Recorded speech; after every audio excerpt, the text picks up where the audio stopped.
গরমকাল পড়ছে, জলের সমস্যা একটা বড় সমস্যা, কিন্তু ভাবুন তো কল রয়েছে, কিন্তু কল থাকা সত্ত্বেও জল পাওয়া যাচ্ছে না। হ্যাঁ, রায়গঞ্জের কমলাবাড়ির 1 নম্বর ব্লকের ছবিটা ঠিক এরকমই।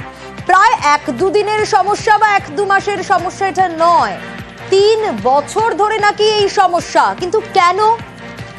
দেখুন আরো একটা ছবি, পাম্প রয়েছে কিন্তু তা সত্ত্বেও জল পাওয়া যাচ্ছে না। সবার আগে শোনাই এলাকার মানুষজন যারা সব থেকে বেশি এই সমস্যার সম্মুখীন, তারা কি বলছেন। সরকার থেকে তো জলের লাইন দিয়েছে, হ্যাঁ আমরা দেখছি যে ট্যাপও দিয়ে দিয়েছে, জল আসে না? আসে না তো, টাকা নিচ্ছে তো, 50 টাকা করে দিচ্ছি ট্যাপ বসানোর জন্য। হ্যাঁ, জল যতদিন থেকে ছাড়ছে জলটা, অতদিন থেকে আমরা পাচ্ছি না। বিশুদ্ধ পানীয় জল হলে ভালো হয়। এখন তো মানুষের রোগ বৃদ্ধি বেশি হয়, এখন ওই জলটা খালি ভালো। বলছি আপনাদের বাড়িতে জলের লাইন দিয়েছে? হ্যাঁ। জল পাচ্ছেন? না, 3-4 বছর আগে দিয়ে গেছে, এখনো পর্যন্ত আমাদের দিকে জল আসেনি। বলবে জল আসবে, ওই কারণে দিচ্ছে, কিন্তু আমরা তো পাচ্ছি না জল। প্রায় 3 বছর ধরে এলাকায় এই জল সমস্যা, কিন্তু কেন? এর সুরাহা কেন পাওয়া গেল না?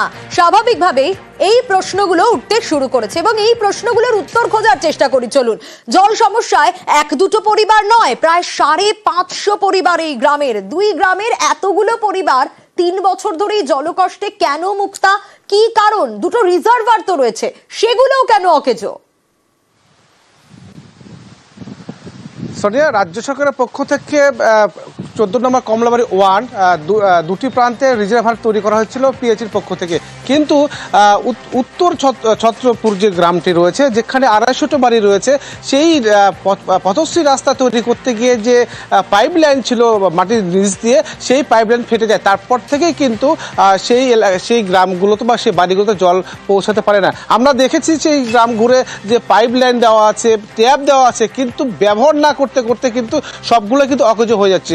আবার যদি চলে যায় যে একই পঞ্চায়েতের পিরোজপুর যে গ্রাম, সেখানে কিন্তু পাম্প রয়েছে, সময় মতো জল সরবরাহ হতো, কিন্তু ঝড়ের কারণে যে 14,000 ভোল্টেজের তার ছিল, সেই তার ছিঁড়ে যাওয়ার পর থেকে কিন্তু এখনো সেই পাম্পে বিদ্যুৎ সরবরাহ করতে পারেনি।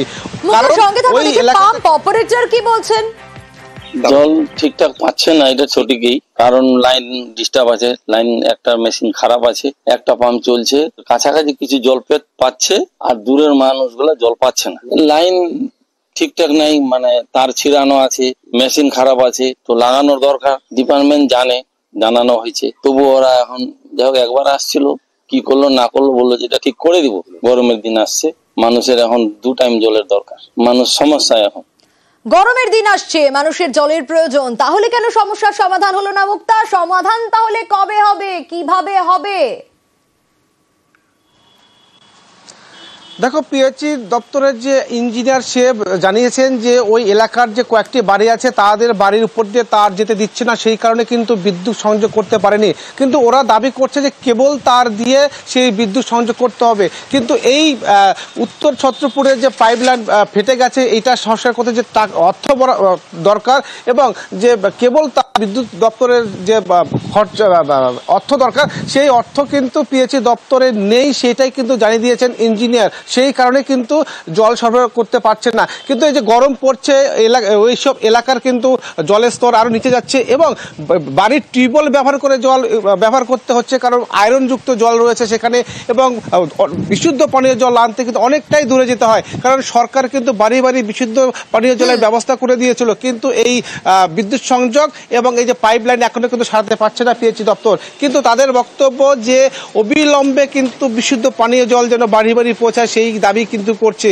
এখন দেখার কবে অর্থ যোগান হয় সেই পিএইচই দপ্তরে, কিন্তু সমস্যা সমাধানের আশ্বাস দিচ্ছেন পিএইচির engineer. Pirojpur water supply scheme, সেখানটা অ্যাকচুয়ালি বিদ্যুৎ সংযোগ বিচ্ছিন্ন হয়ে আছে ঝড়ের কারণে। সেটাকে পুনরায় সংযোগ করতে গেলে গ্রামবাসীদের থেকে বাধা আছে যে ওপেন ওয়্যার দিয়ে করা যাবে না, যথেষ্ট কস্টলি, এভি কেবল দিয়ে করতে হবে। তো যার ফলে সেটা আমাদের পক্ষে বিয়ার করা সম্ভব হয়নি এই মুহূর্তে। এটা যথাযোগ্য জায়গায় আমরা জানিয়েছি, তো এই সমস্যাটা মিটে যাবে। আর আরেকটা যেটা আছে, সেটা উদয়পুর ওয়াটার সাপ্লাই স্কিম, সেখানে অ্যাকচুয়ালি পথশ্রী রাস্তার প্রকল্প করতে গিয়ে 2.5 কিলোমিটার পাইপ লাইন ড্যামেজ হয়েছে, অর্থ দরকার, সেই অর্থের সংস্থান যেহেতু পুরনো স্কিম আমার হাতে নেই, আমরা যথাযোগ্য জায়গায় জানিয়েছি, খুব দ্রুতই এটা সমাধান হয়ে যাবে। এ তো একটা ছবি গেল। এবার বলি, লোকসভা ভোটের আগে এলাকায় বসেছিল কেন্দ্র সরকারের জল জীবন মিশন প্রকল্পের কল, কিন্তু সেই কল থেকে তখন জল পড়তো ঠিকই, কিন্তু এখন আর পড়ে না। ভরসা তাই পাড়ার স্কুলের কল অথবা সজলধারা প্রকল্পে বসানো কল। চরম হয়রানির শিকার মঙ্গলকোটের মাঝি গ্রামের দাসপাড়ার বাসিন্দারা। এলাকায় বসেছিল কেন্দ্র সরকারের জল জীবন মিশনের কল।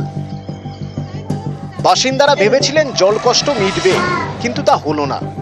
এখনো মঙ্গলকোটের মাঝি গ্রামের দাসপাড়ার বাসিন্দাদের জল আনতে যেতে হয় বাড়ি থেকে দূরে। স্থানীয় প্রাইমারি স্কুলে অথবা রাজ্য সরকারের সজলধারা প্রকল্পে বসানো কল থেকে জল আনতে হয়। কাটোয়ার প্রায় ৩০০ পরিবার জল আনতে সমস্যায়।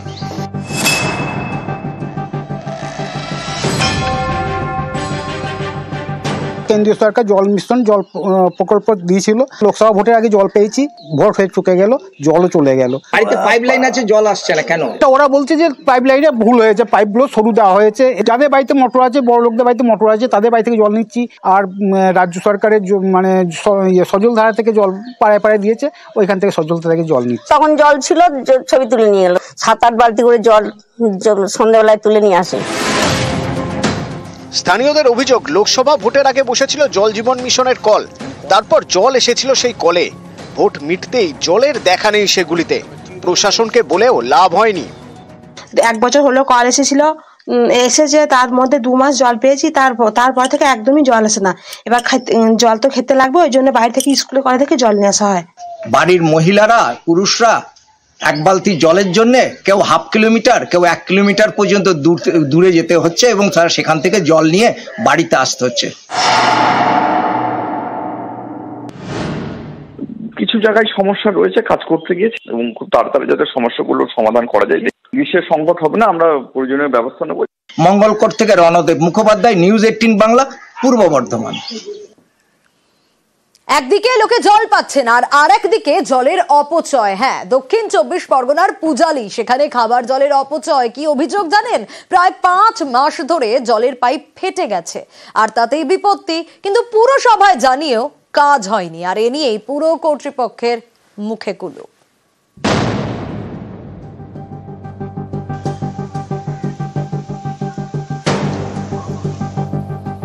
পাইপ ফেটে জলের স্রোত, এভাবেই মাসের পর মাস নষ্ট হচ্ছে খাবার জল, মিশছে খালে।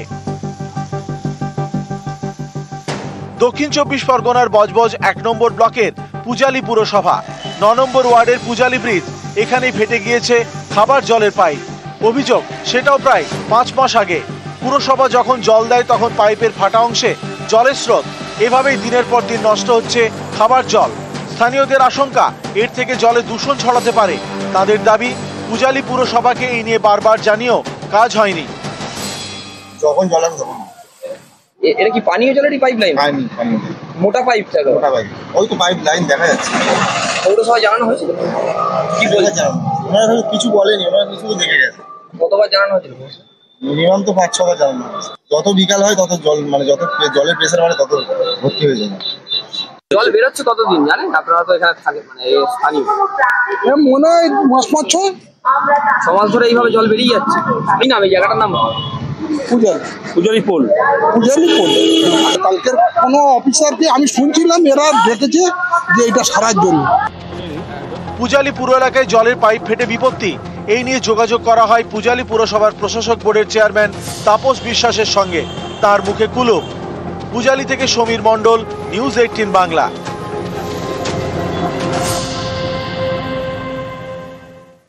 আচ্ছা, কৃষক বাজার কেন তৈরি হয়? চাষিদের কাছ থেকে ন্যায্য মূল্যে ফসল কেনা বেচার জন্য সরকারি উদ্যোগে 8টি কৃষক বাজার তৈরি হয়েছিল ঝাড়গ্রামে, কিন্তু 2টো চালু আছে, বাকি 6টার অবস্থা ভয়ানক। দেখুন, বেলপাহাড়ি আর নয়াগ্রামে চালু হয়েছে কৃষক বাজার, কিন্তু বাকিগুলো একেবারে জঙ্গলে পরিণত হয়েছে।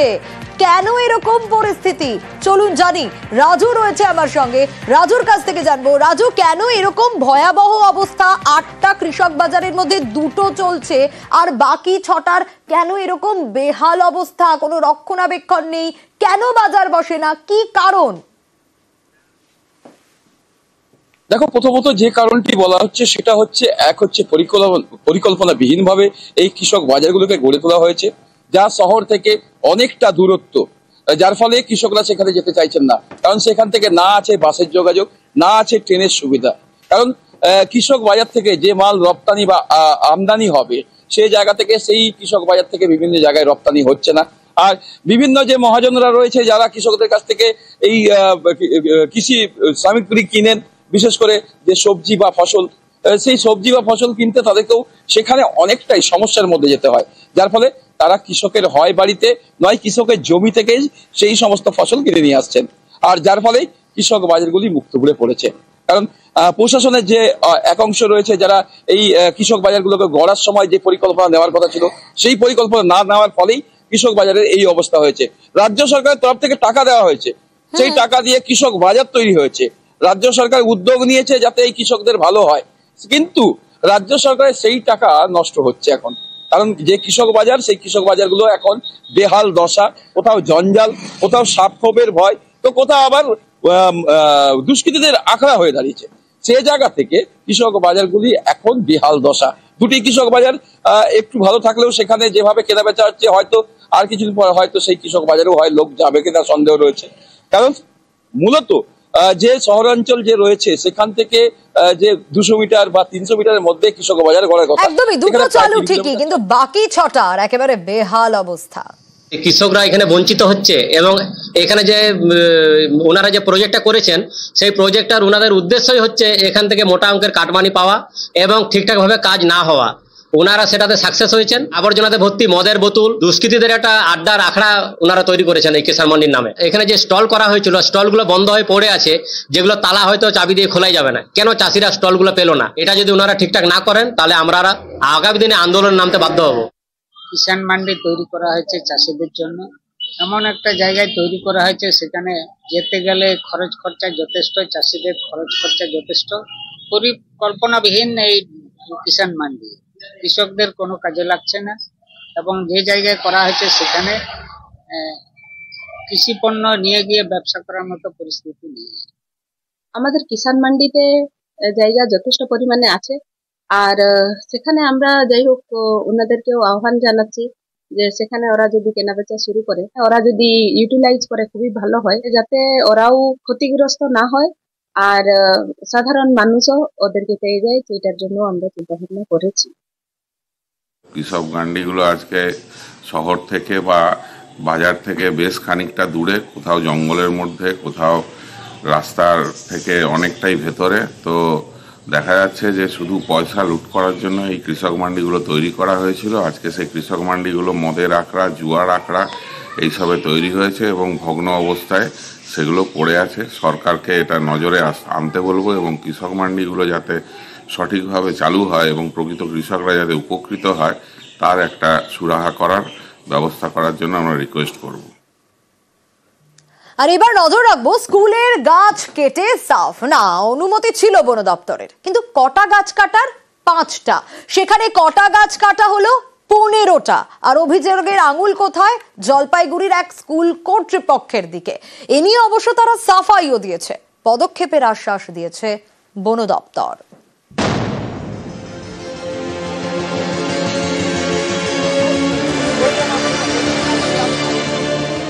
স্কুলের জমিতে বড় বড় গাছ, সেই সব গাছ কেটে সাফ।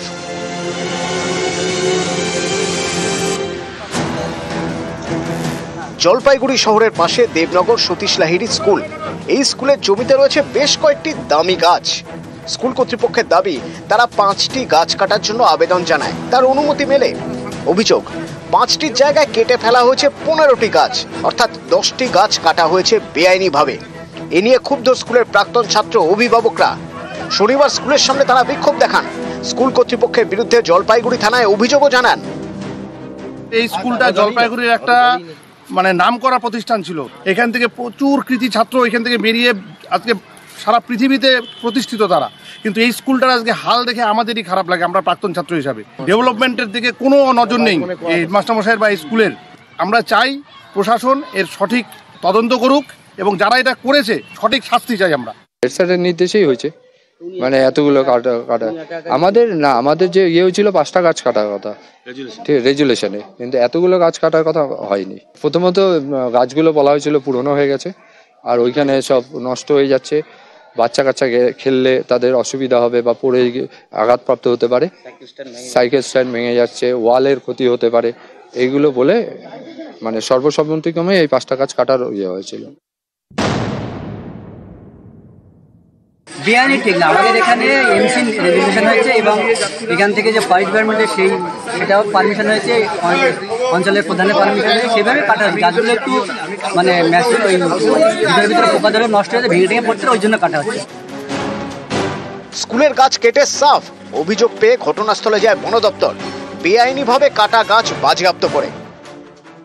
যেটুকু মানে দেখা যাচ্ছে মানে 14-15টার মতন কেটেছে আর কি। হ্যাঁ, সেটা তো অন্যায়, সেটা সেই ব্যাপারটা তো আমরা বলতে পারছি, সেটা স্কুলের ব্যাপারটা স্কুলে ওনারাই বলতে পারবেন।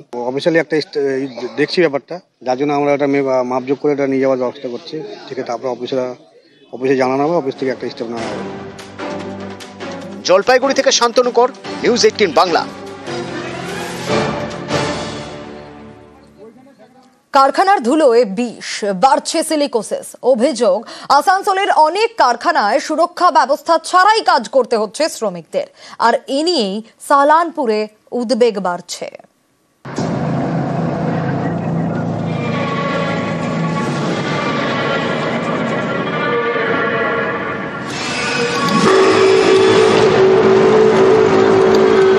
পশ্চিম বর্ধমানের আসানসোল রাজ্যের অন্যতম প্রধান শিল্প তালুক।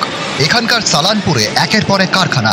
এইসব কারখানার ধুলোয় বাড়ছে দূষণ, নিঃশ্বাস নেওয়ায় দায়। দূষণের জেরে নানান রোগ ছড়াচ্ছে বলে অভিযোগ। এর মধ্যে উদ্বেগ বাড়াচ্ছে সিলিকোসিস। শ্রমিকদের মধ্যে বাড়ছে ফুসফুসের রোগ।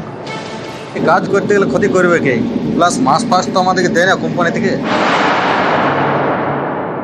এর আগেও আমাদের পলিউশন সেন্টার থেকে বলা হয়েছিল যে গাছ লাগাও, আমরা অলরেডি গাছ লাগিয়েছি। আর আমাদের এখানে সবাই মাস্ক ইউজ করে গুড় চানার যে ব্যবস্থা আছে সেটাও আমরা সবাইকে সব টাইমে দিই। 3-4 ব্লুয়ার পলিউশন ডিভাইস তো লাগানো আছে। সালানপুরে ছোট বড় মিলিয়ে প্রায় 20টি কারখানা, শ্রমিক প্রায় 10,000। এইসব কারখানার মধ্যে বেশ কয়েকটি পাথর খাদান। পাথর কাটার সময় ধুলোয় মেশে খনিজ পদার্থ সিলিকা, যা নিঃশ্বাসের সঙ্গে শরীরে গেলে বিপদ। ফুসফুসের রোগ হয়, রোগের নাম সিলিকোসিস। পশ্চিম বর্ধমান জেলা স্বাস্থ্য বিভাগ জানিয়েছে, গত বছরের ডিসেম্বরে সিলিকোসিসে এক শ্রমিকের প্রাণ যায়। এবছরের জানুয়ারিতে 32 জন শ্রমিকের রক্তের নমুনা নেওয়া হয়, যার মধ্যে 6 জন সিলিকোসিস আক্রান্ত সন্দেহে হাসপাতালে চিকিৎসাধীন।